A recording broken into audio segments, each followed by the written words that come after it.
Status tersangka Richard Lee terkait kasus hukum melawan Kartika Putri dicabut usai menempuh jalur pra-peradilan. Usai tak lagi berstatus sebagai tersangka, Richard Lee pun memberikan pesan kepada Kartika Putri yang telah memenjarakannya.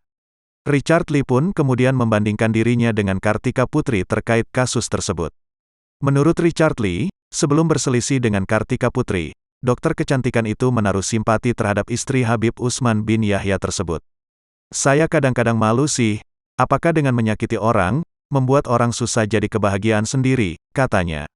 "Padahal saya memandang tinggi beliau, apalagi dengan atribut yang dia gunakan, sangat sedih sekali," tutupnya. Seperti diketahui, Dr. Richard Lee sempat merasakan dinginnya lantai penjara setelah dipolisikan Kartika Putri. Permasalahan hukum Kartika Putri melawan Richard Lee berawal dari perselisihan review krim kecantikan.